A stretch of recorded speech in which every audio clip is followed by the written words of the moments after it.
Rosa Weber, Roberto Barroso, Edson Fachin, Alexandre de Moraes, Nunes Carmen Marques Lilian e André Oliveira de Mendonça. Souza, assessora-chefe do Ausente, plenário. justificadamente, o senhor ministro Gilmar Mendes. Procurador-Geral da República, Assessora doutor está de Antônio pé no Augusto plenário. Brandão de Aras. Abriu-se a sessão às 10 horas e 22 minutos, sendo lida e aprovada a ata da sessão anterior.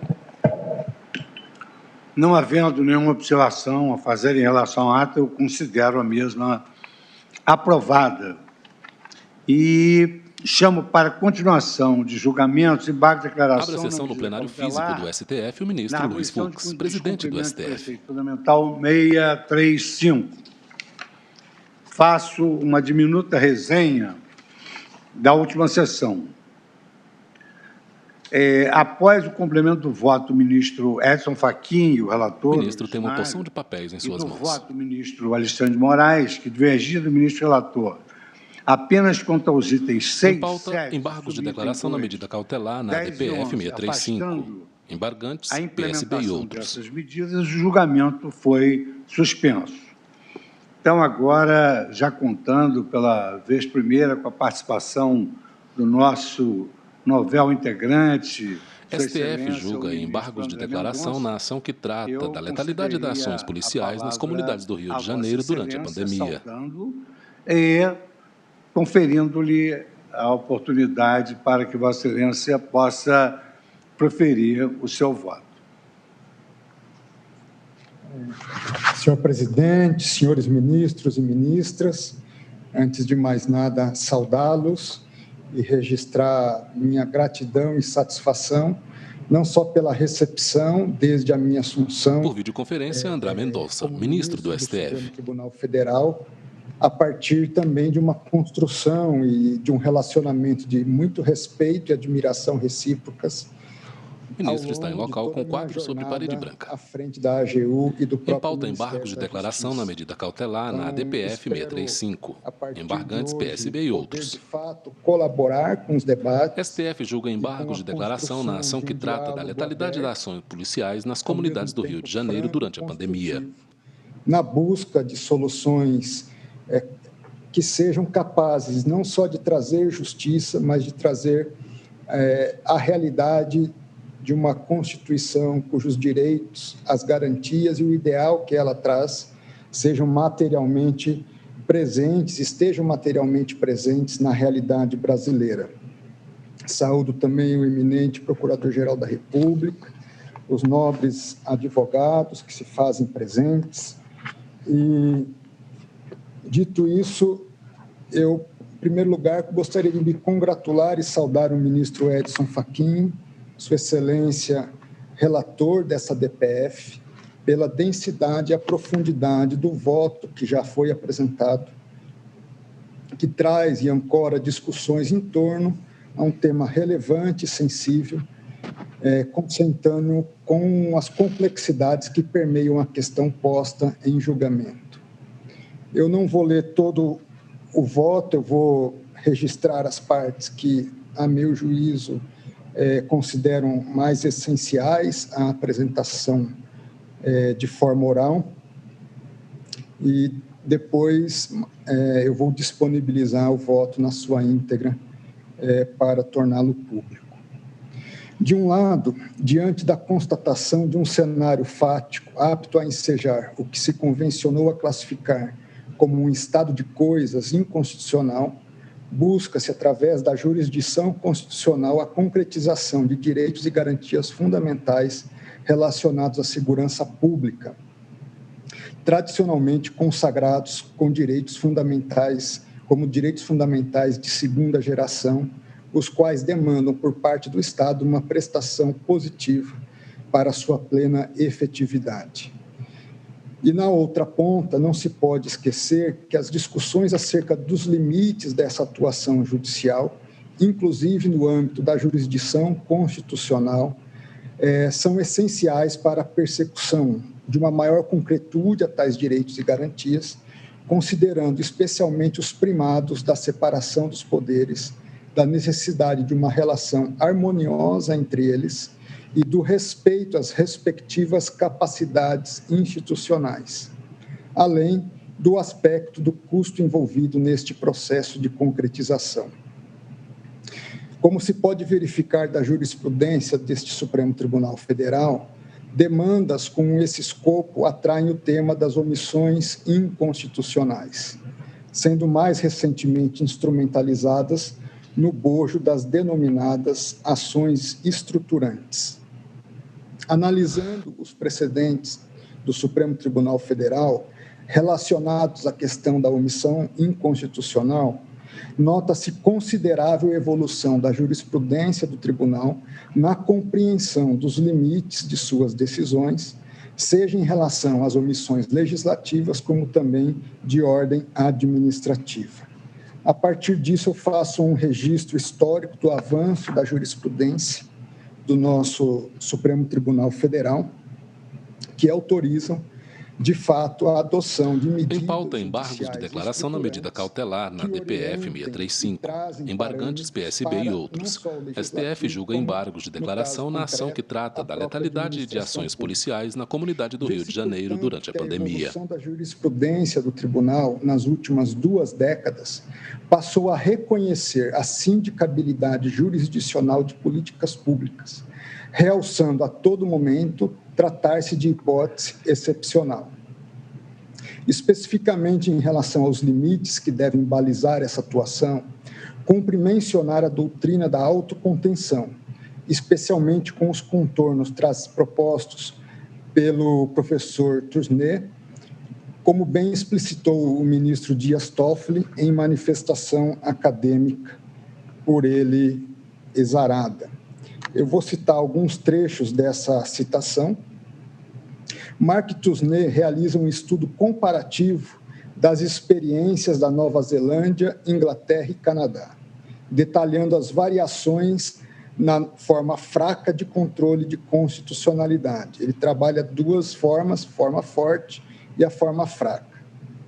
Ele demonstra que o controle fraco é o que mais propicia o diálogo entre os poderes, a partir de uma sistemática de não intervenção e não centralização. Os tribunais se abrem ao jogo institucional, deixando espaços em suas decisões que podem ser preenchidos, por exemplo, por uma atividade legislativa. Ele também aborda, abrindo aspas, a autocontenção judicial como mecanismo indutor da deliberação democrática. No caso do Poder Judiciário, passa a ser ele a provocar o Legislativo para que se ocupe do problema, promovendo as regulações pertinentes. Fecha aspas. De fato, a depender do grau de intervenção, a decisão judicial poderá esvaziar por completo a necessária margem de adaptabilidade que deve dispor o Executivo no processo de concretização do comando exarado. Para fomentar o diálogo institucional, o Judiciário deve deixar espaço aos demais poderes constituídos. Essa reserva de atuação se mostra fundamental para que não se produzam decisões operacionalmente inexequíveis, fazendo com que a inafastável contingência fática reduza o comando judicial a uma mera folha de papel.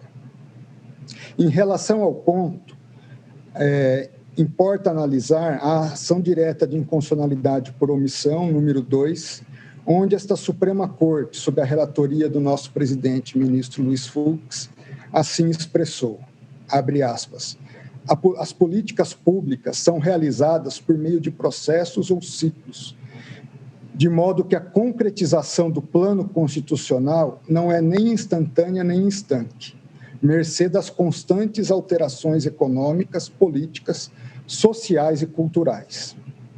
Embora alguns mandamentos fundamentais possam ser perfectibilizados apenas pela via normativa, outros demandam atuação coordenada de múltiplas esferas administrativas, assim como tempo de maturação, planejamento estrutural e orçamentário e, quiçá, uma certa dose de experimentalismo. Ainda naquela oportunidade, se ressaltou que as constrições orçamentárias, políticas, capacitárias e institucionais da administração pública devem ser sopesadas pelo julgador quando da avaliação da eventual omissão ilícita, sob pena de submeter o legislador ou o administrador a um patamar de perfeccionismo inalcançável e perigosamente apartado do princípio democrático.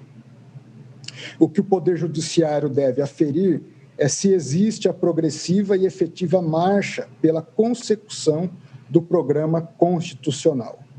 Quanto ao ponto, vale ressaltar a análise crítica de parcela da doutrina em relação à vocação das ações estruturais enquanto instrumento adequado para a efetiva transformação da realidade fática, a partir do exame da experiência norte-americana.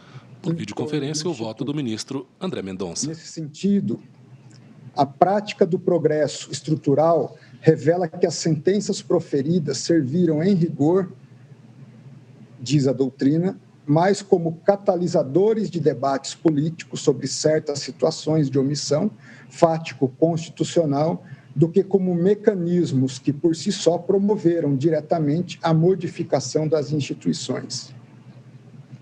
Especificamente em relação à questão da segurança pública, no país de modo geral e de modo bem específico, no caso do Estado do Rio de Janeiro, o alto grau de complexidade da questão discutida, além da necessidade de recursos materiais cada vez mais elevados, ensejam postura ainda mais parcimoniosa do Poder Judiciário ante as dificuldades enfrentadas no âmbito administrativo.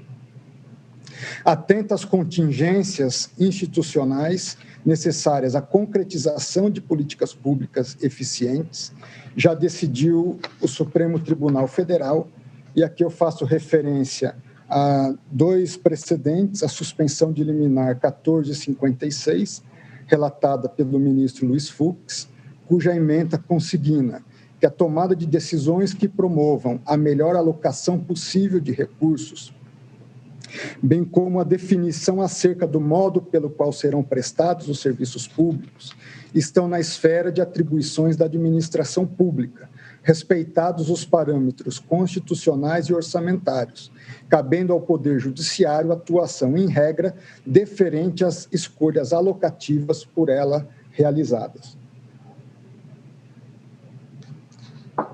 Ministro pausa a fala e bebe água. Cujo relator para o acordo foi o ministro Nunes Marques, na DPF 825. Diz a ementa que, ante os princípios da separação dos poderes, da eficiência André Mendonça, ministro do STF, e da razoabilidade, cabe ao Supremo atuar com cautela e com deferência à capacidade institucional do administrador, quanto às soluções encontradas pelos órgãos técnicos, tendo em vista a elaboração e implementação de políticas públicas. STF julga embargos de declaração na ação que trata da letalidade de ações policiais nas comunidades do Rio de Janeiro durante a pandemia. Embargos de declaração na medida cautelar na ADPF 635, embargantes PSB e outros. E autocontenção em matéria de políticas públicas, privilegiando, nos casos em que concretizada a situação de intervenção excepcional, as denominadas decisões flexíveis ou abertas, sejam adotadas como forma de superar a ausência de expertise institucional e, assim, privilegiar a criação de um ambiente dialógico entre os poderes. A partir de tais premissas, passando a análise pontual das medidas cautelares acolhidas pelo eminente relator em seu voto, com todas as vênias, não me parecem passíveis de acolhimento aquelas deferidas por Sua Excelência nos itens 2, 4, 6, subitem 2 do item 7, 9 e 11, da parte dispositiva do substancioso voto apresentado, pelas razões que passo a detalhar.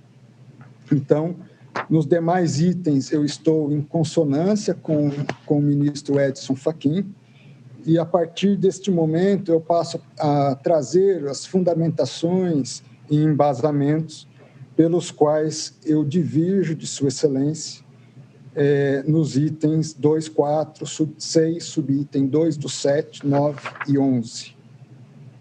Os itens 2 e 4 tratam basicamente da questão da adoção dos princípios básicos sobre a utilização da força e de armas de fogo pelas autoridades policiais. Em relação às medidas elencadas nesses dois itens, 2 e 4, da parte dispositiva do voto apresentado pelo eminente relator, compreendo, com base em tudo quanto se afirmou anteriormente, que, diante de sua abrangência e ausência de flexibilidade, limitam em demasia o atuar administrativo. Tal percepção é reforçada especialmente quando essas duas medidas elas são cotejadas com as decisões já proferidas anteriormente neste processo pelo plenário do Supremo Tribunal Federal. Então, eu cito a título de exemplo os itens não da presente do julgado... Quem vota é o ministro André Mendonça, por videoconferência. No julgado dos presentes embargos de declaração, mas nas decisões, na medida cautelar que foi originariamente deferida, como, por exemplo, a que restringia o uso de helicópteros e estabelecia uma série de outras obrigações às autoridades policiais do Estado do Rio de Janeiro. Como apontado anteriormente, em reforço a tais medidas, sugeriu-se ainda a adoção das seguintes providências específicas pelos órgãos envolvidos, como a suspensão dos protocolos e agora, somando-se as medidas anteriores, as decisões anteriores, com as medidas hoje propostas pelo eminente relator ao plenário do Supremo Tribunal Federal à luz do seu voto, eu entendo que essas medidas, ao se agregar os itens 2 e 4, acabam por tolher em demasia a discricionariedade administrativa da boa atuação policial. Não que nós sejamos contra os protocolos ou com esse protocolo específico. A adoção de protocolos é bem-vinda. A questão é que a adoção desses protocolos, ela vem acompanhada, no final do item 2, de uma relação já estabelecida de excepcionalidade na relação das operações policiais. E no item 4, em especial, à luz das condicionantes do que se refere à interpretação dada aos termos desse protocolo, eu entendo que restringem em demasia a atuação da polícia. Não que, em havendo descumprimento, seja de preceitos constitucionais, seja legais ou seja protocolares que já estão estabelecidos, nós não devamos responsabilizar os agentes policiais que exorbitaram no exercício das suas atribuições.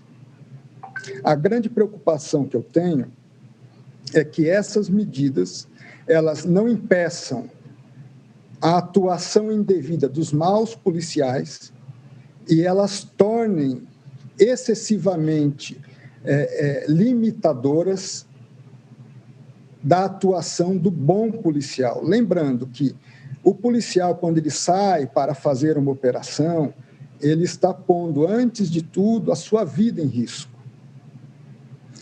E, além da sua vida, conforme as circunstâncias, em se verificando equívocos ou até mesmo, não só uma atuação dolosa, mas até mesmo uma atuação culposa indevida, o seu próprio emprego e cargo em risco.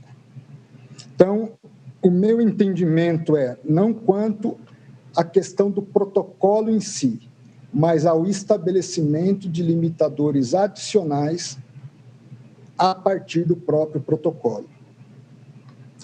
Nesse sentido, também não se pode esquecer que, por força do decidido em sede de tutela provisória incidental, as aludidas balizas devem nortear a atuação estatal apenas quando caracterizada a situação excepcional que lhe autorize a agir, devendo a necessidade de atuação ser devidamente justificadas por escrito pela autoridade competente com a comunicação imediata ao Ministério Público. Isso já está em vigor.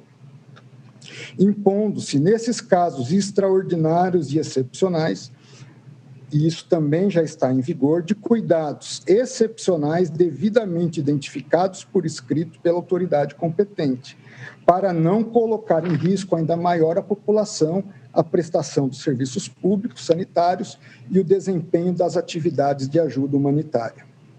Ou seja, os referidos parâmetros, e não só os itens 2 e 4, ora constantes do voto do ministro Edson Fachin, se aplicam apenas às situações STF julga embargo de declaração na ação que trata da letalidade de ações policiais nas comunidades do Rio de Janeiro durante a pandemia. Embargos de declaração na medida cautelar na ADPF 635, embargantes, PSB e outros. E 4 de agosto de 2020. Portanto, em resumo, para além dos parâmetros elencados nos itens 2 e 4, as forças de segurança fluminenses só podem agir em situações excepcionais. 2, devendo agir em tais casos de acordo com os parâmetros estabelecidos pelos itens da parte dispositiva da medida cautelar que já foi anteriormente deferida. 3, devem ser reforçados pelos itens da parte dispositiva dos presentes embargos. E 4, deve-se ainda elaborar no prazo de 90 dias, visando a redução da letalidade policial, que será homologado e terá sua efetiva implementação monitorada por colegiado especificamente instituído para tal propósito. Diante de tal contexto, curvando-me a decisão já referendada em relação às providências elencadas pelas alíneas A e B supra, entendo que exigir das forças de segurança fluminenses, além de todas as medidas já referidas, o cumprimento hermético das diretrizes apontadas nos itens 2 e 4, negando a possibilidade do gestor público justificar a necessidade de adaptação pontual dos aludidos protocolos de atuação, afronta, a meu juízo, o princípio da separação dos poderes. É importante destacar que, quanto a este ponto, que, como regra geral, tais diretrizes de atuação já estão previstas, por exemplo, em portaria interministerial subscrita pelo Ministro da Justiça e pela Secretaria de Direitos Humanos da Presidência da República, portaria esta número 4226 do ano de 2010, situações que trazem níveis de segurança e protocolos pertinentes ao uso de armas de fogo e da força. Portanto, não se diverge do importantíssimo dever de estrita observância, como regra, a tais balizas. Discorda-se apenas do estabelecimento de estándares rígidos de atuação pré-estabelecidos ou estabelecidos a priori, diante de uma multiplicidade de situações fáticas que podem ensejar a necessidade de adaptação dos apontados parâmetros. Ainda quanto a este ponto, nota-se que, enquanto as medidas previstas nos itens 1 e 3 estariam em consonância com os cânones interpretativos que norteiam o processo estruturante, como apontada utilização das decisões flexíveis, ao tentar dar maior clareza à decisão tomada em sede de tutela provisória incidental, os itens 2 e 4, a meu juízo, acabaram por adentrar de forma direta e rígida no âmbito de atuação do Poder Executivo, em detrimento das capacidades institucionais íncitas aos agentes estatais tecnicamente vocacionados a agir. O estabelecimento de parâmetro rígido para a atuação policial, sobretudo quando adotada de caráter excepcional, uma vez que a atuação ordinária já está inviabilizada pela tutela provisória incidental anteriormente deferida, afigura-se, a meu sentir, óbice quase intransponível para o agir administrativo. Ao se limitar demasiadamente a atuação das forças de segurança pública nas comunidades fluminenses, compromete-se a própria presença do Estado em tais localidades. Não se pode olvidar, no ponto, que sem a atuação das forças de segurança pública, os demais serviços ficam prejudicados, havendo relação de verdadeira interdependência entre a prestação de serviços como saúde e educação e a atuação das forças de segurança. E se a atuação do Estado atualmente é deficiente em tais localidades, não é restringindo ou impedindo o agir dessas forças de segurança que se solucionará o problema. Pelo contrário, como já tive a oportunidade de afirmar quando ainda ministro da Justiça e Segurança Pública, onde não há Estado, há crime organizado.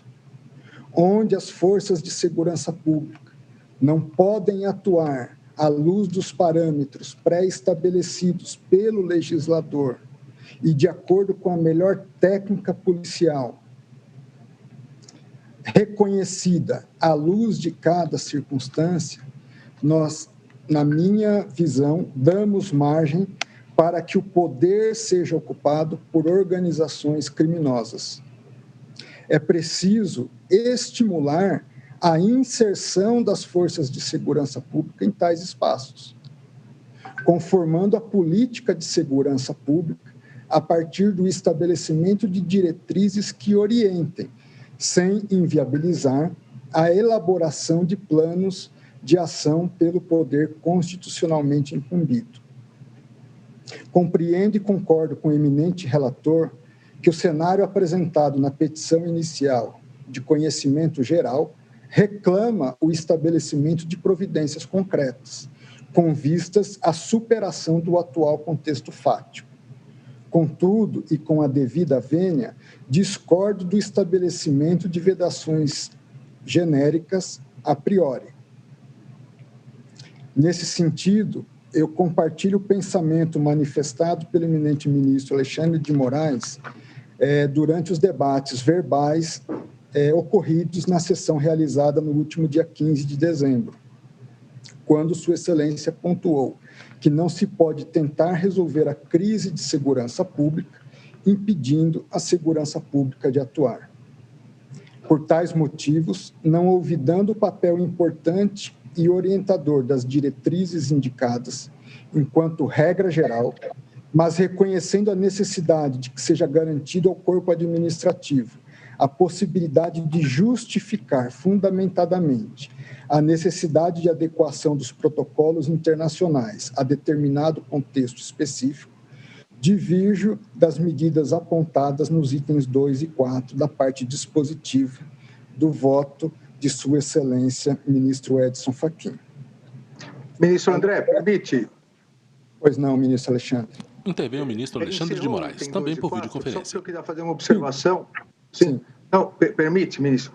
Essa questão dos itens 2 e 4, as questões me parecem extremamente importantes, porque eu, como todos se recordam, senão eu vou fazer o favor de rapidamente recordar, no meu voto escrito, eu salientei que esses princípios básicos não poderiam, de forma genérica, impor um uso progressivo da força sem que a própria polícia pudesse antes analisar.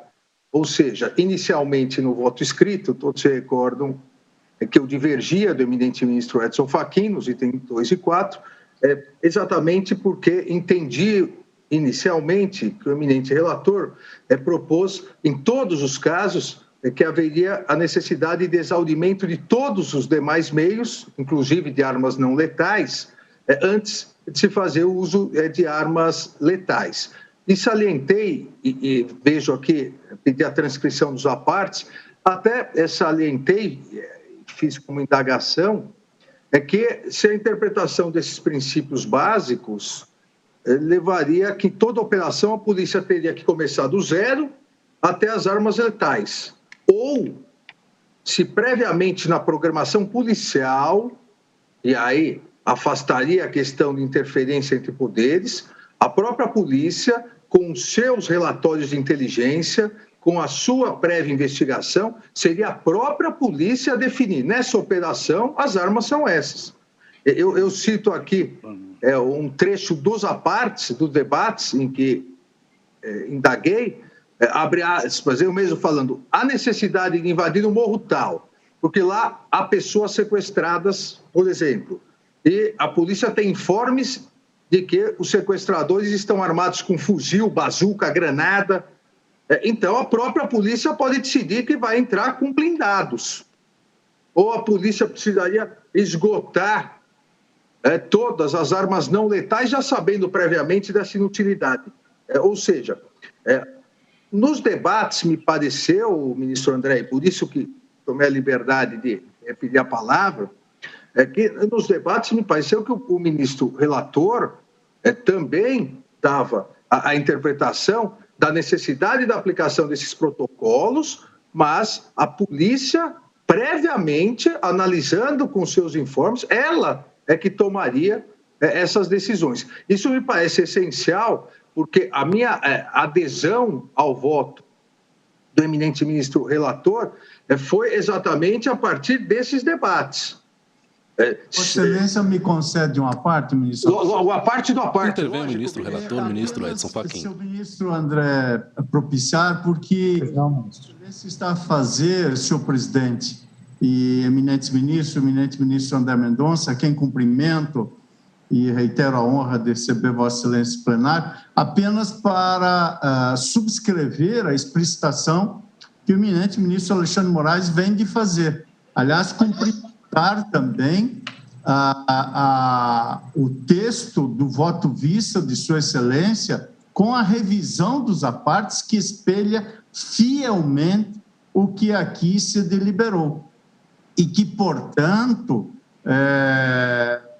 deliberou no sentido de explicitar o voto que proferi, qual seja a necessidade de exaurimento dos demais meios, inclusive das armas não letais, antes de se fazer o uso das armas letais. Mas é evidente que o agente policial e a força policial há que ter não discricionariedade que se converte em arbítrio com toda a venha, mas há de ter um espaço para perceber diante da evolução da violência e o que pode gradativamente evoluir no uso da força. Ou seja, não é possível que num confronto se espere que primeiro os policiais utilizem os meios não letais para depois utilizar as armas de fogo. Portanto, nós estamos de acordo com esta avaliação e esse planejamento feito pelas autoridades policiais para que isto ocorra não prima facie, mas em última ratio e à luz desses princípios e à luz dessa avaliação e do planejamento que o ministro Alexandre Moraes vem de se referir, com o que meu voto e minha posição se colocam de inteiro acordo, ministro André Mendonça. Muito obrigado, ministro Alexandre, e peço desculpas pela intervenção. Não, eu agradeço, ministro Fachin, porque essa questão é realmente a questão importantíssima, a questão da possibilidade da própria polícia fazer essa avaliação Alexandre de Moraes, por videoconferência. De quais as armas são necessárias. Eu cito aqui também exemplo, e não seria só a polícia. No caso de GLO, da garantia da lei e da ordem, onde as Forças Armadas, o Exército especialmente, acaba sendo convocado, também não seria razoável se entender que se decreta a GLO, o Exército é chamado para uma determinada operação e o Exército teria que começar com armas não letais, com teasers, por exemplo, invadir determinado local fortemente armado com fuzis, com bazucas, com granadas, com teaser e durante a operação progressivamente ampliando. Essa progressividade, entendo, deve ser analisada, ou melhor, até nem a progressividade, a análise prévia de quais as armas devem ser utilizadas, isso deve ser feito pelo próprio Poder Executivo, aqui no caso a Segurança Pública, sob pena, obviamente, de responsabilidade. Em pauta, embargos de declaração na medida cautelar na ADPF 635, embargantes PSB e outros. De lei seca, Com a palavra o ministro Alexandre de Moraes. Se motoristas estão embriagados, se utilize blindados, fuzis, granadas. Obviamente, aí é uma desproporcionalidade, da mesma forma que não se justifica a invasão de um território tomado e controlado por milicianos fortemente armados, a invasão com teasers e balas de borracha. Haveria a desproporcionalidade da outra forma. O ponto mais importante aqui que me parece, e digo isso exatamente porque aderi, a partir dos debates ao voto do eminente ministro Fachin, a partir dessa concepção de que é a polícia, é a área de segurança pública que vai fazer essa análise sempre sob pena de responsabilidade. Obrigado, ministro André. Obrigado, ministro Alexandre, ministro Fachin. Se me permitem, então, já à luz desse debate que é construtivo, entendendo também, acho que todos nós aqui temos uma unidade de pensamento que André Mendonça, ministro do STF. Seja não só consentâneo à Constituição, mas que traga algum parâmetro de melhoria na atuação da própria polícia como um todo, né? Então, se me permite, ministro Fachin, até à luz dos dispositivos que Sua Excelência nos traz no brilhante voto que foi proferido, o item 2 me parece bastante, eu diria, aberto até. Apenas na última, porque fala na determinação para, durante um certo tempo, enquanto não haja um novo protocolo, que se adote adotem os princípios básicos sobre a utilização de arma. Ao final, em especial, se faz a ressalva em relação à excepcionalidade da realização de operações policiais, creio eu, em referência às decisões anteriores. Então, a meu juízo, essa disposição traz uma margem de discricionariedade na aplicação e, como bem pontuou Sua Excelência, não arbitrariedade, mas me deixe qualificar a discricionariedade. A discricionariedade técnica, não é política, não é individual, mas técnica. No entanto, a meu sentir, o dispositivo do item 4, ele já traz uma série de expressões que, a meu juízo, colocam sobre o policial que está incumbido de, numa situação de tensão, que envolve risco de vida ou morte, ter que tomar decisões no curso, principalmente, de uma operação, com elementos que, penso, restringem ou colocam insegurança na atuação das forças de segurança pública. Se me permite, apontando algumas expressões em caráter construtivo. A aplicação da lei, que só se justifica, então, é um elemento limitador. Em casos extremos, é outro elemento limitador. Exaurido todos os demais, quer dizer, e se em determinado momento eu exauri um certo número, mas faltou uma certa especificidade. Item 2, necessário a proteger a vida ou prevenir um dano sério, ok, decorrente de uma ameaça concreta e iminente. São expressões abertas. O que é concreto? Para um é concreto, para o outro não é.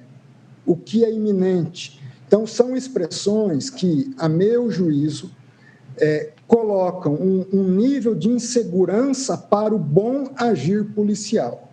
Em havendo, e acho que todos nós estamos concordes, em havendo abusos, arbítrios, atuações indevidas, essas atuações precisam ser objeto de responsabilização devida.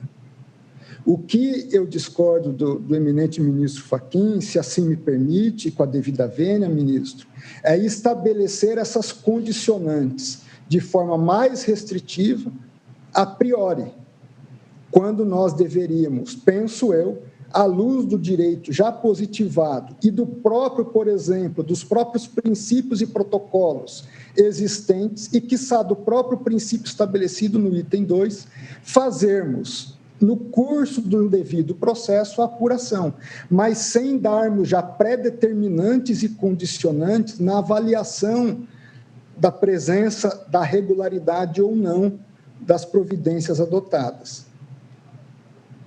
Ministro André, permite?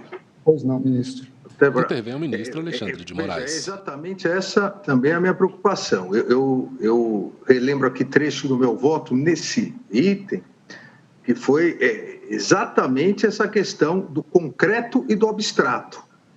Eu citei que o exame de atendimento desses parâmetros só é possível mediante análise do caso concreto, pois toda ação de segurança pública sempre é precedida de avaliação de riscos que determinam os níveis e a complexidade da resposta estatal. E ainda coloquei que a generalidade da determinação, se formos considerar prévia e de forma geral, desconsidera as particularidades da própria situação concreta.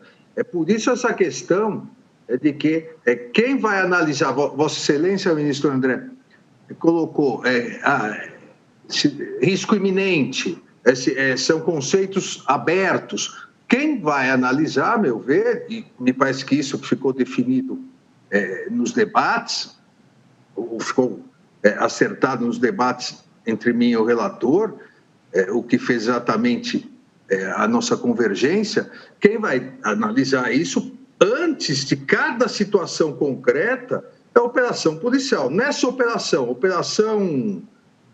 vamos dizer, operação risco total.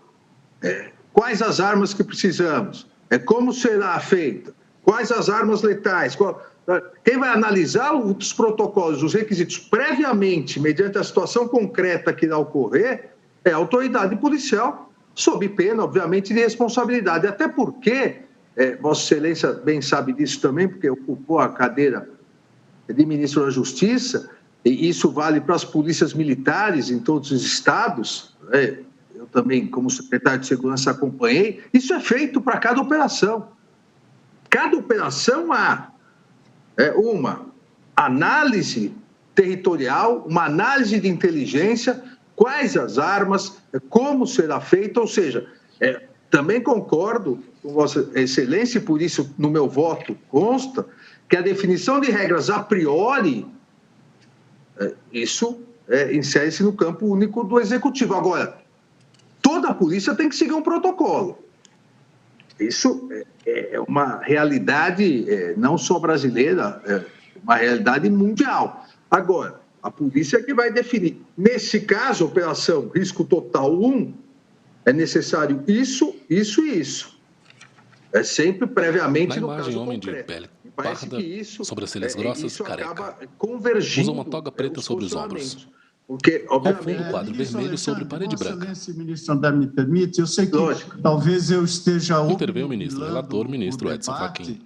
Mas, como relator, gostaria apenas de aproveitar a intervenção do ministro Alexandre, pedindo licença mais uma vez, senhor presidente, aos ministros, e ao eminente ministro André, que profere seu voto, para dizer o seguinte: as expressões são princípios da ONU, da Organização das Nações Unidas. Agora, aliás, subscritos pelo Brasil. Portanto, isso de um lado. E de outro, já ficou mais do que evidenciado, e elogiei e renovo os elogios ao ministro Alexandre de Moraes, porque isso está no voto vista de Sua Excelência, com o qual nós nos pusemos de acordo, que é trabalho do policial e dos agentes de Estado. O ministro Alexandre citou o caso da GLO, dos agentes de Estado saber definir a proporcionalidade do emprego da força. E é evidente que não é possível admitir como a primeira opção, a chamada opção default, que seja sempre selecionado a arma mais letal, seja sempre um fuzil, mas é o policial que vai avaliar, ele deve avaliar e justificar, demonstrando a excepcionalidade e a proporcionalidade, ou seja, seguir o protocolo. E é disso que se trata e prometo não mais interferir para coletar o voto de todos. Muito obrigado, Vossa Excelência. Presidente, como eu não fazia parte desse compromisso do ministro Interveio o Fachin, ministro Gilmar eu vou Mendes, permitir por videoconferência. também, perturbar um pouco o voto do ministro André, a quem cumprimento e saúdo na sua estreia no Supremo Tribunal Federal, desejando que Sua Excelência tenha toda a sorte e que contribua para o bom desenvolvimento do direito e do direito constitucional entre nós. De fato, acho que daqui a pouco nós vamos precisar, talvez, até de uma tabela para que isso seja elucidado, para que as posições sejam, de fato, explicitadas. Mas eu tenho a impressão, e o ministro André feriu esse ponto, é que nós estamos travando esse debate, talvez, por conta mesmo de uma omissão no âmbito constitucional. O ministro Fachin, na verdade, e eu já o cumprimentei várias vezes por essa iniciativa, pela audiência pública, por todo o trabalho que realizou, recebeu uma bem fundamentada provocação e, claro, fundada em fatos que nós conhecemos, não precisamos aqui discorrer. Mas, a rigor, há uma omissão. Se nós formos olhar hoje o direito existente nas nações democráticas, nós vamos ver que uma parte significativa do direito administrativo hoje trata desse chamado direito de polícia. E há um detalhamento bastante grande sobre as ações policiais. Na Alemanha, nós sabemos, por exemplo, que há uma discussão sobre a possibilidade ou não do chamado tiro certeiro. E por quê? Porque numa Constituição que veda a pena de morte, como a nossa, nós não podemos espalhar mortes, como acontece nos nossos casos, não é? E isso precisa ser colocado. Por outro lado, e isso ficou muito claro na posição do ministro Alexandre, essa medida, essa métrica, ela é extremamente complicada. E eu vou lembrar de um fato que é bastante comezinho, bastante conhecido para todos aqueles que passamos de alguma feita pelo Tribunal Superior Eleitoral. Quando se trata, por exemplo, de fazer eleições, lamentavelmente eu digo isso com grande constrangimento, mas é real. Quando se trata de fazer eleições no Rio de Janeiro, não raras vezes, nas favelas, se usa blindado da Marinha para levar as urnas. Talvez alguém pudesse dizer isso é desproporcional, mas é a forma de garantir que as urnas vão lá estar e, ao mesmo tempo, talvez usando esse tipo de poderio simbólico, talvez, evitar algum tipo de aventura ou devaneio. Então, é preciso que talvez a gente tenha bem consciência de que o tribunal está laborando nessa temática, tendo em vista, talvez, a existência de um claro muito amplo na nossa legislação e que, de fato, talvez o legislador precise atuar nesse contexto. Mas isso só para colocar um pano de fundo, uma moldura na questão. De qualquer sorte, me parece que seria importante depois nos posicionarmos sobre as divergências, tendo em vista já as decisões tomadas e aquelas que estão sendo submetidas à revisão. Desculpe-me mais uma vez, mas certamente, ministro André, a sua contribuição é que está despertando toda essa, estimulando essa polêmica e essa participação. Obrigado, ministro Gilmar, obrigado aos demais ministros, e certamente é a própria discussão do tema, acho que a complexidade, a sensibilidade do tema, há uma preocupação, acho que, repito, de todos nós. André Mendonça, ministro do STF. É um direito de todos. Onde não há segurança, por exemplo, eu fico imaginando, nós estamos tratando aqui de comunidades específicas na cidade do Rio de Janeiro.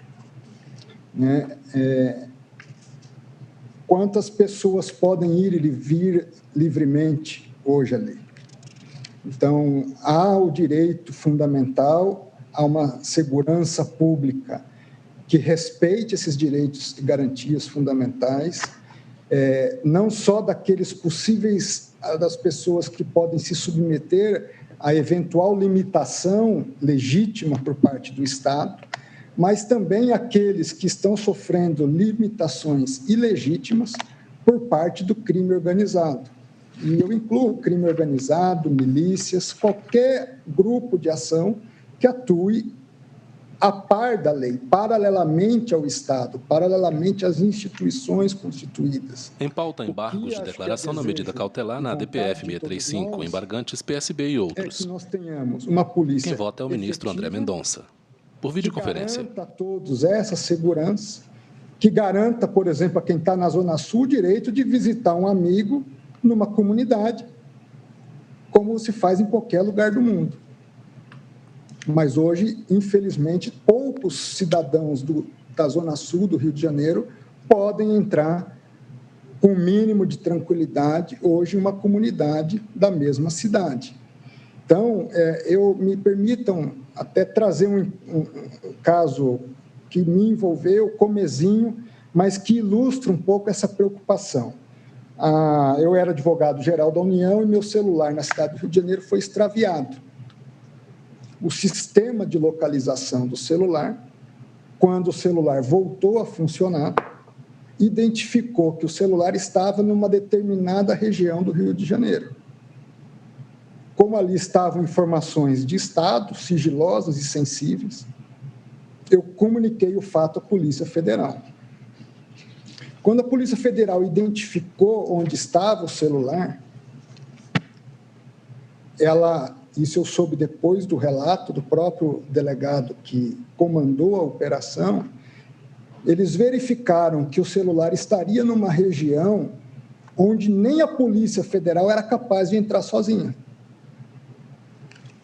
Então, os agentes da polícia buscaram o apoio da Polícia Militar, que teve que prestar o suporte para que fossem até o local, sem que eles corressem o risco de serem alvejados.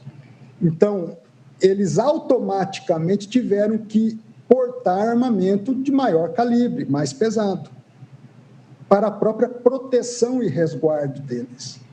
O que eu quero dizer é que, como nós estamos tratando de comunidades específicas, que não de forma excepcional são dominadas pelo crime organizado, a própria presença policial, por vezes, exige, a priori, o uso de algum equipamento mais pesado. Para a segurança não só dos policiais, mas de todos que ali estão, dos que vivem ali também.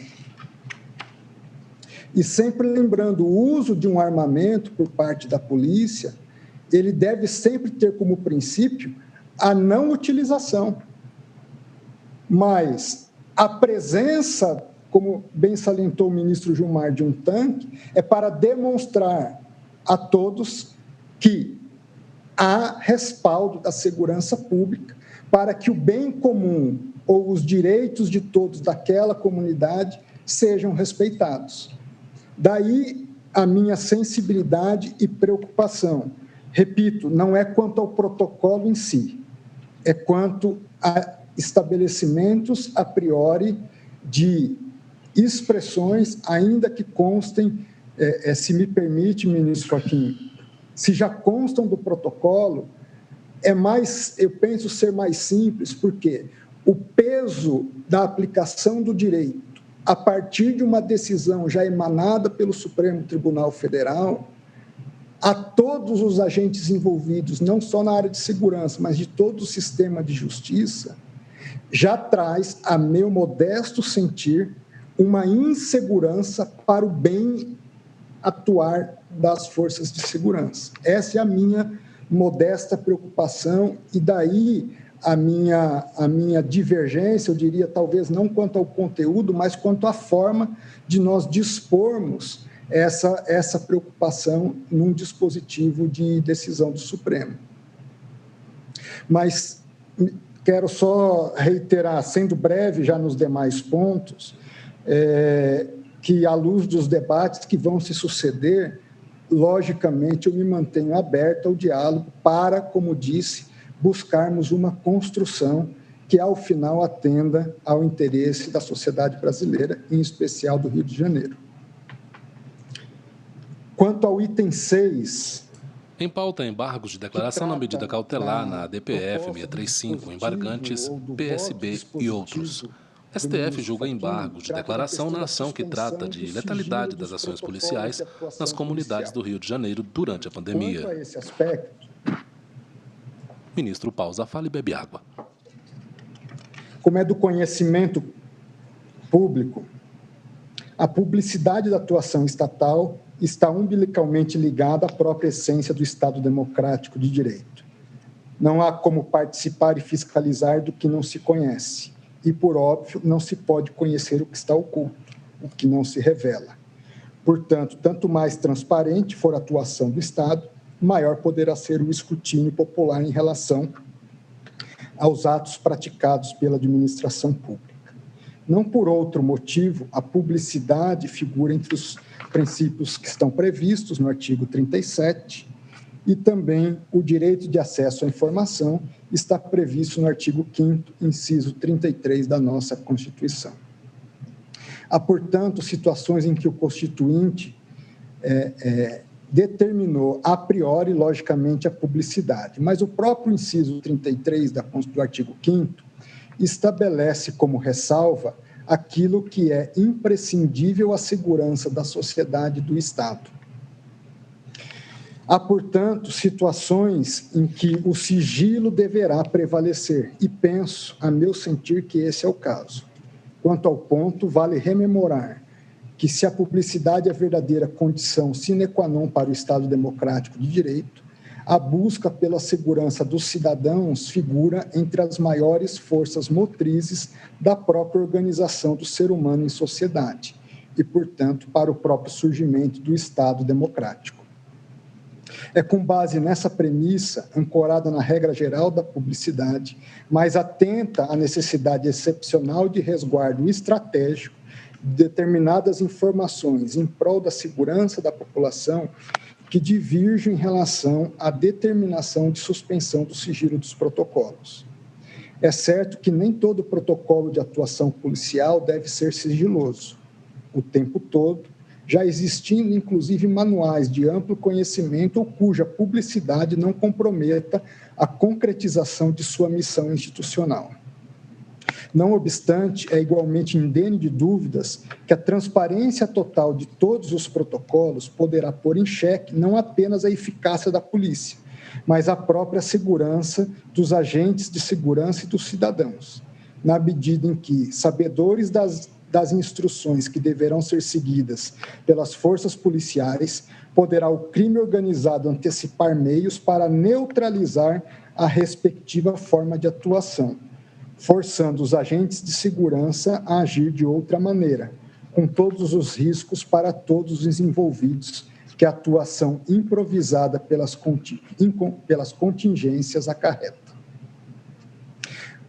Pequeno exemplo, me permitam trazer da experiência como ministro da Justiça. Nós aprovamos e publicamos a notícia da aprovação de um protocolo para a investigação de crimes contra a mulher. Eu fui procurado, então, pela bancada feminina no Congresso Nacional, pedindo que dessemos publicidade a esse protocolo de investigação.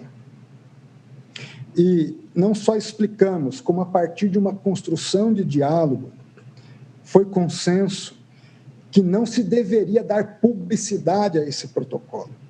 Por quê? Dar publicidade significaria dar oportunidade para que o agente criminoso, no caso de uma violência contra a mulher, soubesse de antemão quais seriam as linhas de investigação da perícia e os procedimentos para a descoberta da autoria do crime. Então, daí a minha preocupação. Logicamente que a fiscalização, o conhecimento pelo Ministério Público e pelo próprio Judiciário, em sendo o caso, ele deve haver por parte em relação a esses protocolos. Mas a publicidade ampla e restrita, a meu sentir, ela traz prejuízos à segurança do próprio cidadão. Quanto ao item 7 e subitem 2, o item 7, ele trata das definições e balizas para o caso de buscas em domicílios. O item 2, especificamente, diz que a diligência, quando feita sem mandado judicial, deve estar lastreada em causas prévias e robustas, que indiquem a existência de flagrante, não se admitindo que as informações obtidas por meio de denúncias anônimas sejam utilizadas como justificativa exclusiva para a deflagração de ingresso forçado no domicílio. Me detendo especificamente ao subitem 2, mas fazendo referência ao subitem 3, que está a ele relacionado e que trata da justificativa posterior, eu faço referência no meu voto ao julgado do Supremo Tribunal Federal, no tema 280 da repercussão geral.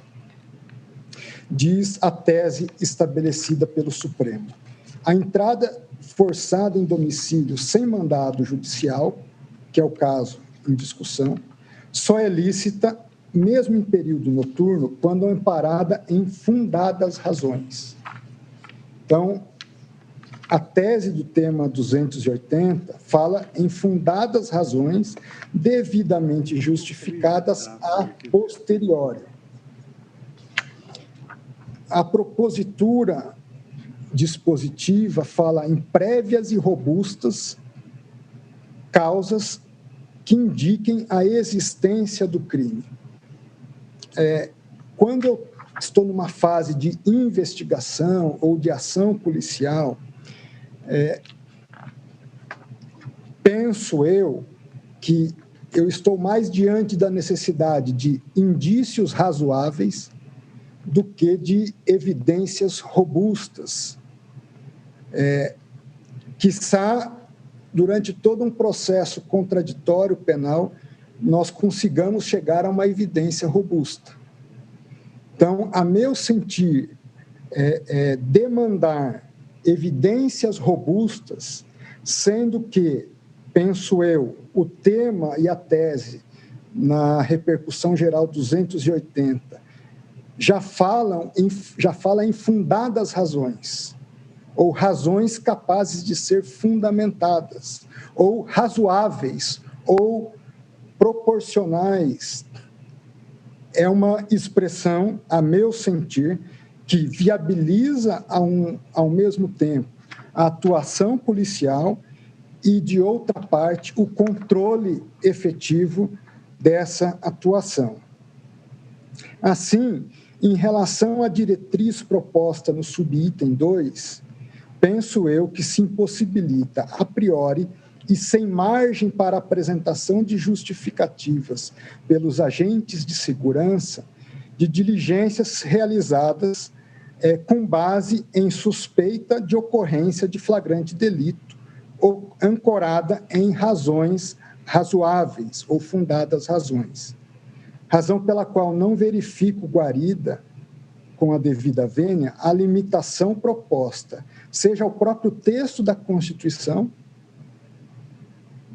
em especial quando fala das condicionantes para a atuação policial ou ingresso na residência. Por videoconferência, vota o ministro André Mendonça. Em pauta, embargo de declaração na medida cautelar na ADPF 635, embargantes PSB e outros. Não verificando, assim, guarida a limitação proposta. Quanto ao ponto, recorre-se uma vez mais à tese fixada no tema 280 da repercussão geral, com a devida vênia, naquele julgado melhor se delineiam os parâmetros que devem nortear a realização da diligência policial que abstratamente se analisa. Tal como ali estabelecido, deve o agente agir sempre amparado em fundadas razões devidamente justificadas a posteriori e que indiquem que dentro da casa ocorre, de fato, uma situação de flagrante delito. A partir da aludida tese, esta Corte Constitucional fixou parâmetros flexíveis que dão margem à atuação estatal, imputando-lhe concomitantemente o ônus argumentativo justificador.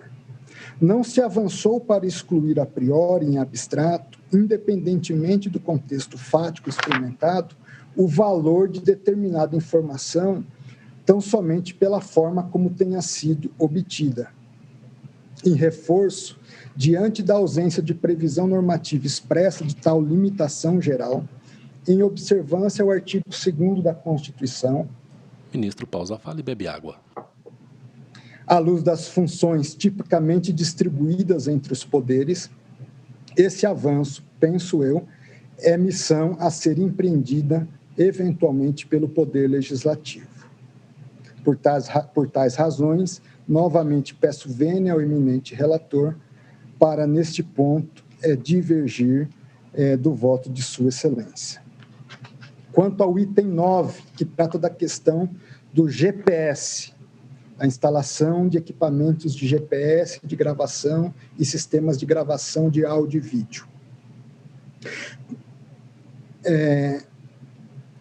A partir do dispositivo do voto do ministro Edson Fachin, as autoridades fluminenses teriam aí um prazo de 180 dias para promoverem a instalação desses equipamentos. No caso específico do Estado do Rio de Janeiro, bem pontua o ministro relator que já há, inclusive, norma local impondo ao Poder Executivo o dever de equipar as viaturas utilizadas na segurança pública com esses sistemas.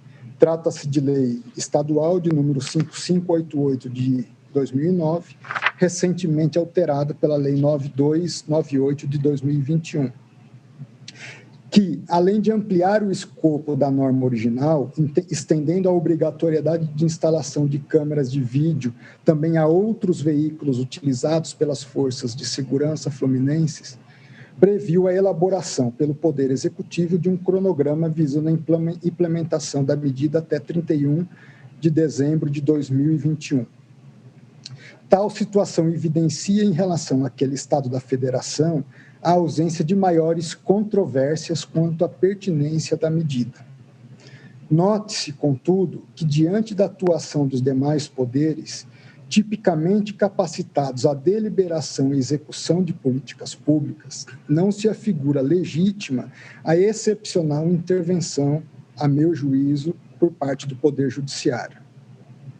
Sendo a medida objeto de apreciação pelo foro constitucionalmente adequado, através da interação entre os poderes legislativo e executivo, íncita ao processo legislativo, penso não haver margem para que o Poder Judiciário atue ante a ausência de omissão estatal.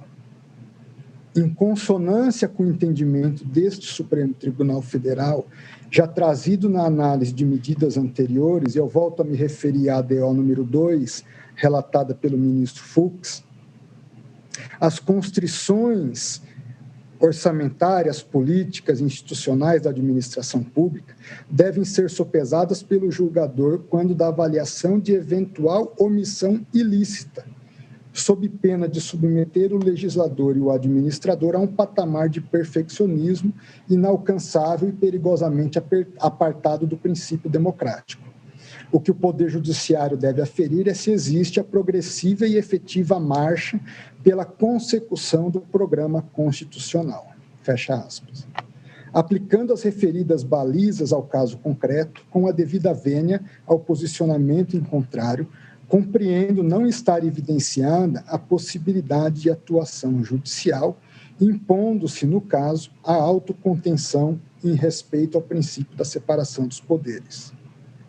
Ante o exposto, renovo as vênias ao eminente relator para divergir quanto a este item, a este ponto do debate. Quanto ao item 11, que trata da determinação da investigação... Quem vota é o ministro André Mendonça. De descumprimento da decisão do Supremo Tribunal Federal, neste caso, ao Ministério Público Federal. Quanto ao item em referência... Em pauta, embargos de declaração na medida cautelar na DPF 635, embargantes PSB e outros. Que gravitam em O torno STF julga embargos de declaração na ação que trata da letalidade de ações policiais nas comunidades do Rio de Janeiro em tempos de pandemia. Federal do Supremo Tribunal, órgão prolator da decisão eventualmente descumprida, compreendo que as especificidades do comando judicial em tese descumprido atraem atuação, pelo menos num primeiro momento, do Ministério Público do Estado do Rio de Janeiro. Isto porque a aludida decisão tem como destinatários diretos os agentes policiais fluminenses, cujo controle externo recai exatamente sobre o Ministério Público do Estado.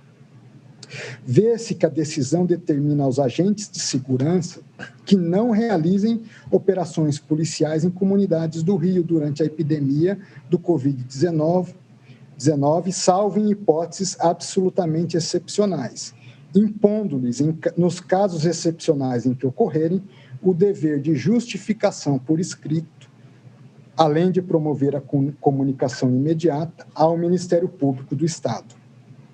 Além disso, nos casos extraordinários de realização dessas operações durante a pandemia, diz o julgado, foram determinados cuidados excepcionais devidamente identificados por escrito por parte pela autoridade competente para não colocar em risco ainda maior a população.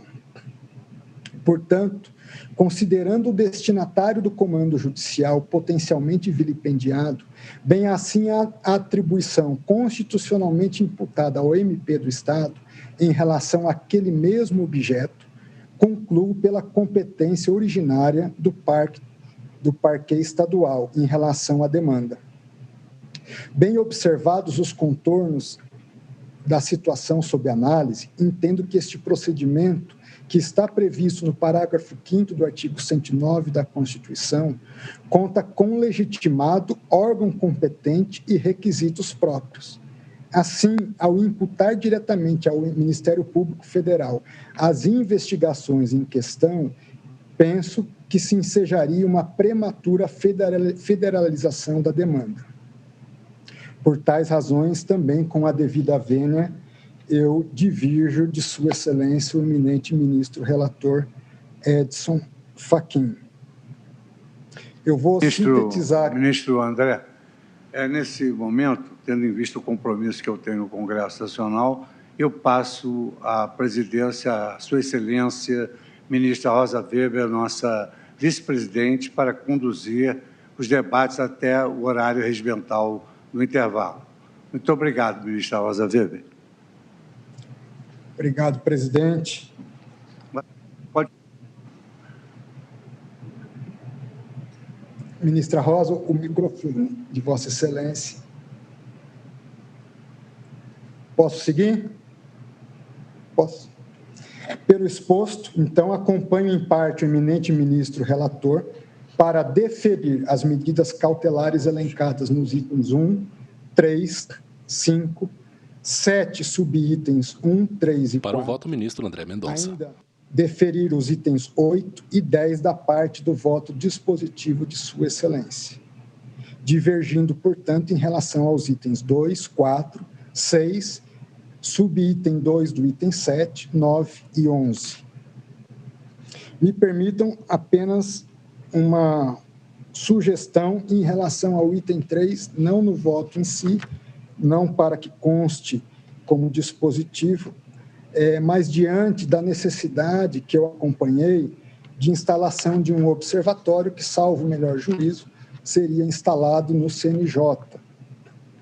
Especificamente em relação a este item, compreendo pertinente seja determinado, tanto ao Ministério Público do Estado do Rio de Janeiro e aos órgãos de segurança pública, fluminenses a elaboração e a apresentação, em até 30 dias, de relatório acerca dos impactos das decisões proferidas por este Supremo Tribunal Federal no bojo da presente ADPF, com vistas a subsidiar os trabalhos a serem desenvolvidos no âmbito daquele observatório. É como eu voto.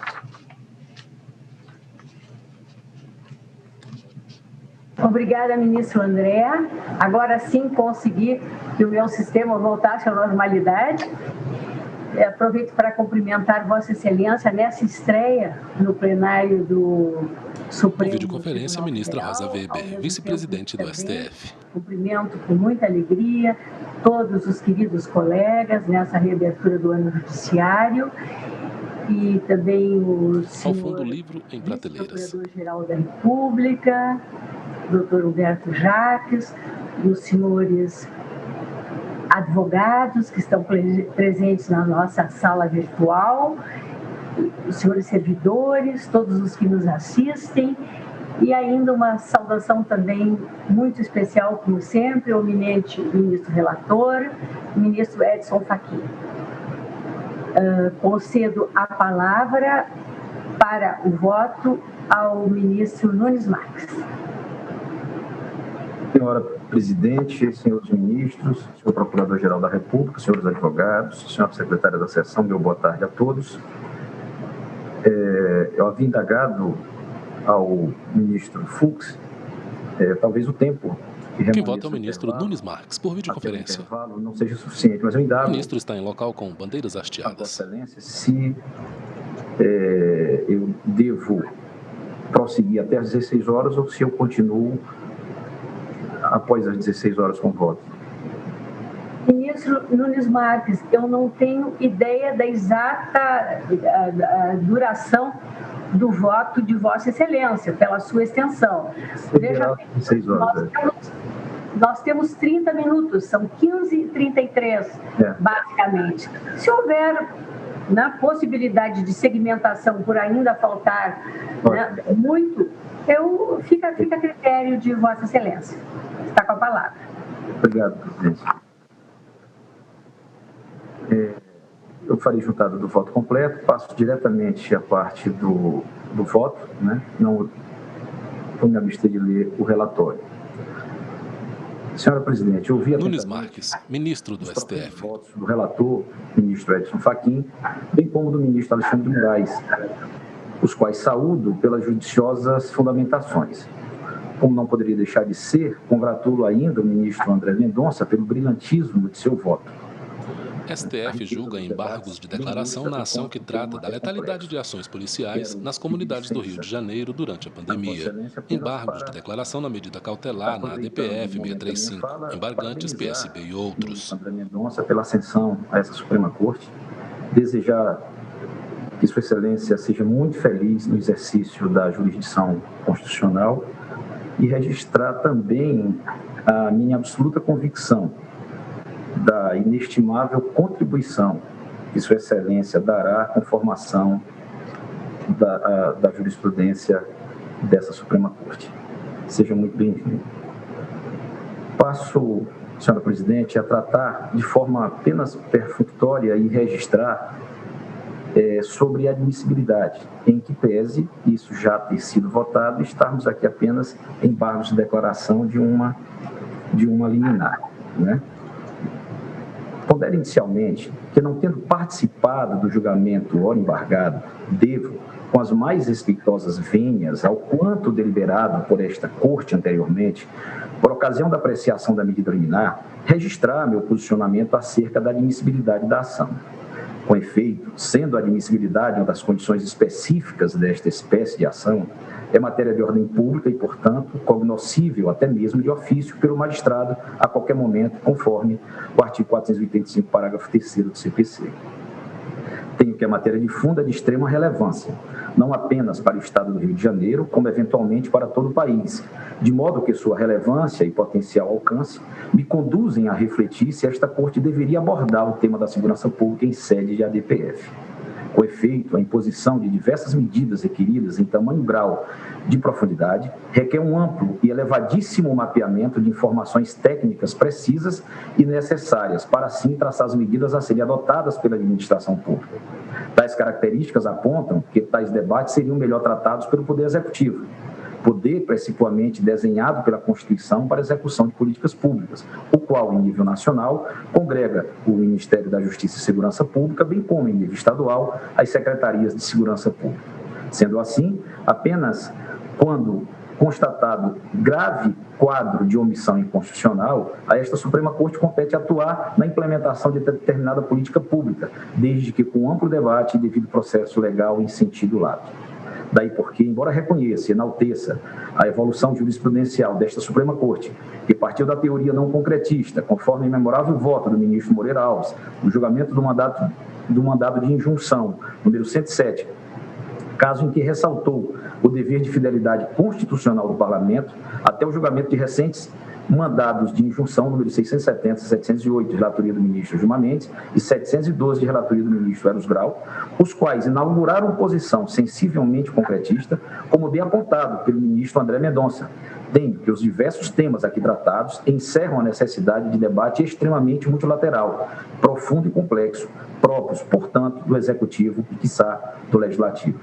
Nessa mesma linha, aliás, a DPF foi concebida como instrumento processual cujo cabimento está intrinsecamente ligado à indicação de claro descumprimento de preceito fundamental, além de preencher, por outro ângulo, o requisito da subsidiariedade, conforme artigo 3º, inciso 2 da Lei 9.882 de 99. No caso dos autos, foram questionados aspectos amplos da política pública de segurança pública no Estado do Rio de Janeiro. Assim, conquanto a douta maioria já tenha se formado para adentrar no mérito desta DPF, com as mais respeitáveis vênias, faço apenas esse sucinto registro da minha posição, portanto, no sentido de que esta arguição não deveria ter sido conhecida e, consequentemente, não seria sequer o caso de apreciação do mérito dos embargos de declaração. Contudo, feitas tais ponderações, como ora se trata de embargos de declaração de decisão liminar, que preliminarmente admitiu a presente ADPF e deferiu em parte certas providências cautelares, a questão de cabimento ou não fica, ao menos por hora, prejudicada, reservando-me a melhor examiná-la se e quando do julgamento de mérito deste caso. Dos embargos de declaração. Como assim exposto, na medida em que a ação já foi admitida pelo tribunal, ao ter sido deferida a medida cautelar, passo ao exame dos embargos de declaração. Nesse sentido, observo que o voto do ministro relator deferiu ex officio algumas medidas que não haviam sido objeto dos embargos de declaração, o que é possível, dado que estamos em juízo de apreciação de medida cautelar, situação na qual o juiz, como dizia Galeno Lacerda, atua com império, assim como o pretor romano, quando decretava os interdicta. Do plano de redução de letalidade policial, item 1 da parte dispositiva do voto do relator. O que pedem os embargantes, em primeiro lugar, é que o Estado do Rio de Janeiro seja obrigado a editar um plano de redução de letalidade policial dentro de certo prazo. Tal pedido fora concedido pelo relator. E nestes embargos de declaração alegam que o relator, tendo indeferido originalmente esse pedido em razão da existência já de decisão da Corte Interamericana de Direitos Humanos, teria entrado em contradição, pois em outras partes do seu voto deferiu pedidos justamente em razão da existência da referida decisão da Corte Internacional de Direitos Humanos. Noto que o eminente relator, em certos trechos do seu voto, utilizou a decisão da CIDH como argumentação de reforço para fundamentar o seu ponto de vista, inclusive acentuando a necessidade de coerência das decisões internas em relação ao precedente internacional. Contudo, em nenhum instante foi afirmado que estaria o Supremo Tribunal Federal funcionando como agente de execução da Corte Internacional de Direitos Humanos. O relator, expressamente em seu voto, apreciou a questão da eficácia da decisão no âmbito interno. Verbes. O reconhecimento da omissão, a declaração da mora e a atribuição de responsabilidade ao Estado do Rio de Janeiro suscitam dúvidas, ao menos no atual momento processual, sobre a utilidade do provimento cautelar que se limite a expedir novo comando. As consequências e as responsabilidades jurídicas que emergem do descumprimento de uma sentença da Corte Interamericana em nada se distinguem do descumprimento de uma decisão do Supremo Tribunal Federal. A conclusão do eminente relator foi de que a questão do plano de redução da letalidade policial já foi apreciada e decidida pela Corte Interamericana de Direitos Humanos, de modo que seria redundante o Supremo Tribunal Federal reeditar o mesmo comando. Diferentemente, em outros pontos do pedido do autor, o relator considerou necessária a aprovação de decisão pelo STF, a despeito da existência do precedente da Corte Internacional, pois o julgado internacional não apreciara esses outros aspectos do problema, ou pelo menos não o fizera em termos claros e amplos.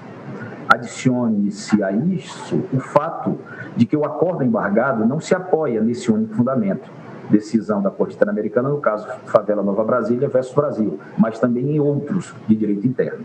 Então, a rigor, ainda que se eliminasse aquele fundamento, o pronunciamento se sustentaria por outros, por não haver contradição alguma com o precedente do exterior, em certa passagem do voto condutor do julgado, ser usado como reforço argumentativo de um fundamento e, em outra, ser considerado um motivo suficiente para certa providência requerida.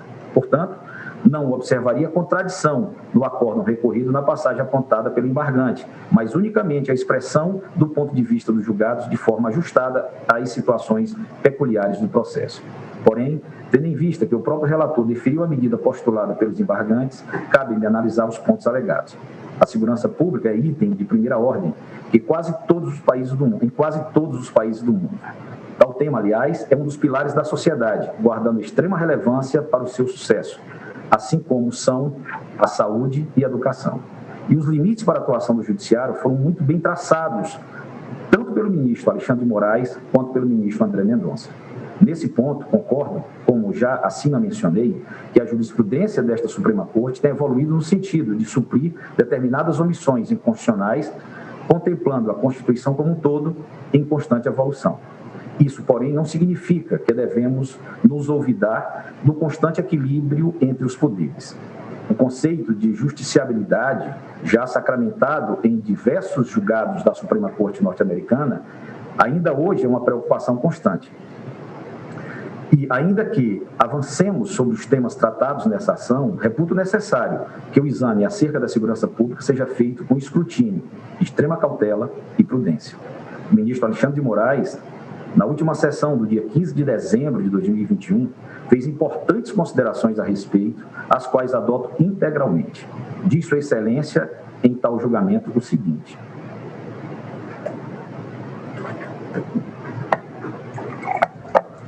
concordo que a polícia deve e já deveria fazer um relatório detalhado. Os protocolos policiais exigem e não são cumpridos, para que possa posteriormente haver uma investigação, uma punição pelos excessos. Mas, repito, preocupa-me que queiramos resolver a crise da segurança pública impedindo a segurança pública de atuar. Vamos fortalecer a criminalidade, vamos favorecer as milícias e o narcotráfico que atuam no estado do Rio de Janeiro. Não só lá, mas é porque o caso aqui trata do estado do Rio de Janeiro. Continuo no voto, presidente, dizendo da necessidade, em alguns pontos, de diferenciarmos o que é realmente imposição constitucional, uma interpretação constitucional de um Poder Judiciário, em especial o Supremo Tribunal Federal, substituir-se ao Poder Executivo, chamar para si a questão da segurança pública do Rio de Janeiro. Se o Supremo Tribunal Federal chamar para si a questão da segurança pública do Rio de Janeiro, a responsabilidade pelo que ocorrer será também do Supremo Tribunal Federal. Página 5 do voto do ministro Alexandre de Moraes. Não por outra razão, aliás, digo eu, é frequentemente que o tema da segurança pública seja utilizado como uma das mais importantes plataformas de governo de praticamente qualquer chefe do executivo, governador ou mesmo presidente, não só no Brasil, mas também no mundo. Colaciono, aliás, dois exemplos muito claros de como a segurança pública é matéria de política pública primordialmente afeta ao executivo.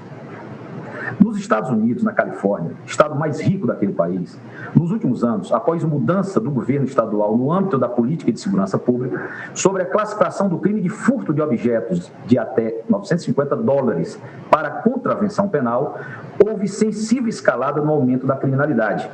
Em artigo recente publicado no New York Post, diz o artigo: em 2014, a Califórnia adotou a proposição 47, que tornava roubos de $950 ou menos uma contravenção.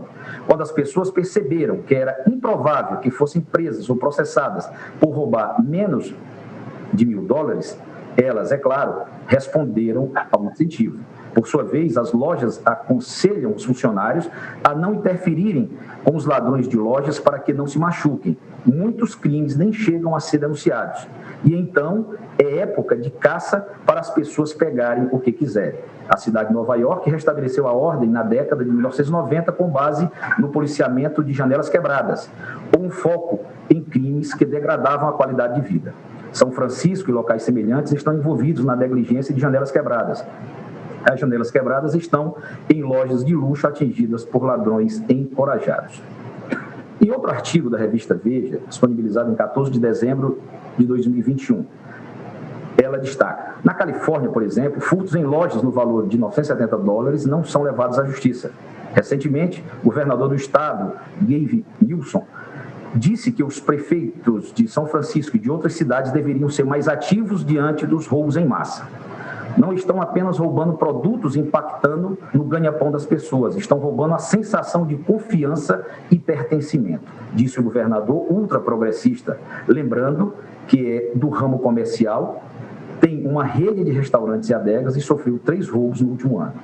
Vai adiantar alguma coisa? Alan Ish Ali, a intelectual somaliana que viveu na Holanda e hoje é radicada nos Estados Unidos, onde continua sob ameaça de morte por ter rompido com a religião muçulmana, escreveu que tem presenciado mudanças de hábitos que já viu em países da África e da América Latina.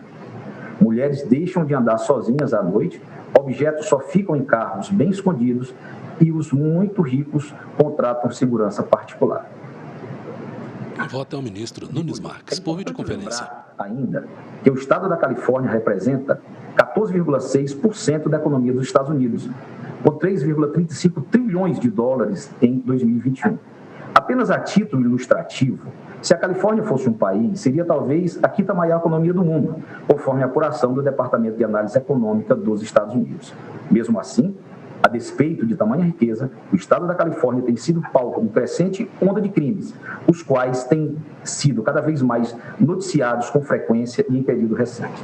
De outro lado, no estado da Virgínia, o governador recém-eleito, Glenn Youngkin, reviu a política pública de segurança pública no tocante à política carcerária, conforme notícia veiculada em 17 de janeiro deste ano, diz o periódico. Poucas horas depois que ele foi empossado no sábado, o governador Glenn Youngkin cumpriu uma de suas principais promessas de campanha e demitiu todo o Conselho de Liberdade Condicional da Virgínia. Youngkin assinou uma ordem executiva após sua posse, nomeando 5 novos membros para o Conselho e instruindo o secretário de Segurança e Segurança Interna a realizar uma revisão completa do Conselho com recomendações para mudanças administrativas, legislativas e políticas até 1º de setembro.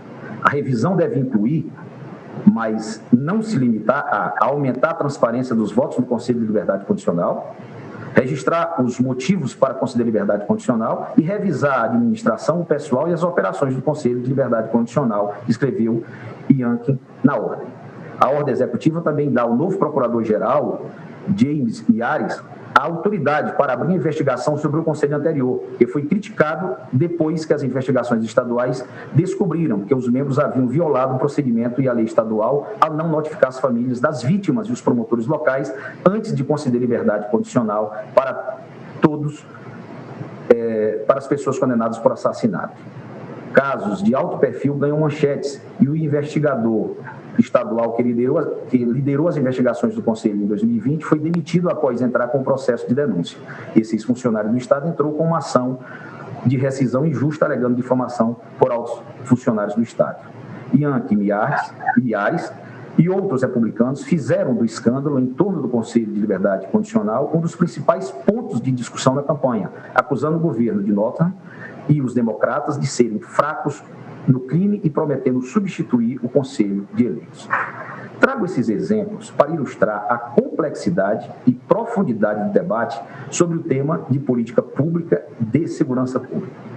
De um lado, o estado da Califórnia, a despeito de ser o mais rico da federação, tem apresentado frequentes problemas com a criminalidade. De outro lado, uma das plataformas de campanha do atual governador da Virgínia também tocou a questão da segurança pública, sob o ângulo de política carcerária. Em ambos os casos, o tema da segurança pública foi e está sendo tratado pelo Executivo. Faço tais ponderações também para chamar a atenção de que o debate sobre a segurança pública envolve análise de diversas especificidades e questões técnicas. Com tais considerações, aponto que um plano de redução de letalidade policial caracteriza-se, em princípio, como política de segurança pública, a ser concebida e implementada pelos poderes vocacionados para tal, mormente pelo Poder Executivo. Tal política pública de segurança congrega um amplo e complexo conjunto de medidas que correlacionam inúmeras causas e com causas de infrações penais, ações policiais preventivas e repressivas, sistema penitenciário, entre outras políticas públicas. É praticamente impossível calcular a priori todos os efeitos de qualquer mínima intervenção numa política pública tão complexa como a segurança pública. Daí porque a necessidade de que tal assunto permaneça sob o controle da administração pública e dos agentes eleitos para executar tal tarefa e tem a agilidade típica da atividade administrativa para tomar atitudes na rapidez que as súbitas mudanças dos fatos tornam necessárias. Ao enfatizar apenas a questão da letalidade policial, o autor da ação intenta obter uma reforma pontual da política de segurança, sem considerar, ou ainda que considere, faz apenas parcialmente e de acordo com certos pontos de vista, as causas que estão na base desse fenômeno e quais os efeitos da mudança que postula a médio e longo prazo. Aponto que também sou manifestamente contrário a qualquer abuso ou excesso, os quais devem ser apurados e devidamente punidos. Vivemos um momento de proteger o Estado da rule of law, o Estado democrático de direito, em que direitos e garantias individuais devem ser protegidos não só contra o Estado, mas também pelo Estado. Feitas todas essas ponderações, analiso o item 1 da parte dispositiva do voto relator no seguinte sentido. 1. Deferir o pedido de medida cautelar constante do item A da petição inicial, a fim de determinar ao Estado do Rio de Janeiro que elabore e encaminhe ao Supremo Tribunal Federal, no prazo máximo de 90 dias, um plano visando a redução da letalidade policial e ao controle de violações de direitos humanos pelas forças de segurança fluminenses, que contenha medidas objetivas, cronogramas específicos e a previsão dos recursos necessários para sua implementação. Na medida em que a determinação acima contempla a autonomia do governo estadual na elaboração do plano, penso ser possível acompanhar o voto do eminente relator, com as considerações já expostas, bem como as seguintes. A determinação para que o Estado do Rio de Janeiro analise e formule plano de redução de letalidade policial é possível e, aliás, é verdade, poderá abranger um amplo e profundo debate sobre as causas da violência, abrangendo não só seus sintomas e consequências, mas também suas causas, bem como a ação policial pode ser melhorada a ser realizada pelo governo estadual. Além disso, tal plano jamais poderá tolher a polícia de exercer sua própria, regular e rígida atividade. Ainda, na medida em que o plano contemple também a previsão de recursos necessários para as forças policiais, entendo ser possível, inclusive, a análise de melhores equipamentos para as forças policiais, tais como coletes e melhores armamentos. Equipamentos esses que certamente terão por objetivo não só a segurança da sociedade, como também do próprio policial, porquanto o policial é também um cidadão fluminense. Não raro, estou ciente de que os policiais acabam adquirindo insumos relativos a primeiros cuidados, APH, com seus próprios recursos financeiros e os utilizam não somente para si, como também para a população civil que eventualmente seja ferida. Outro bom exemplo disso será a utilização das chamadas câmeras corporais, body cams, item 9 da parte dispositiva do voto do relator, questão para a qual já há previsão legal em nível estadual. Tratarei de tal questão de forma específica ao longo do meu voto, mas penso que, na medida em que diversas polícias ao redor do mundo já as utilizam, o Estado do Rio de Janeiro só terá a ganhar com a sua utilização, em proteção não só à sociedade, como também ao próprio policial.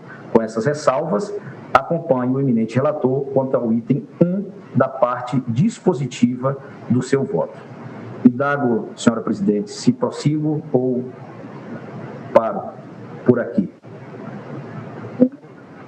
Vamos então, eu vou suspender a sessão pelo prazo regimental de 30 minutos e Vossa Excelência prossegue e dá continuidade ao voto após Ministra Rosa Weber, presidente em exercício e vice-presidente do STF. Suspensa a sessão.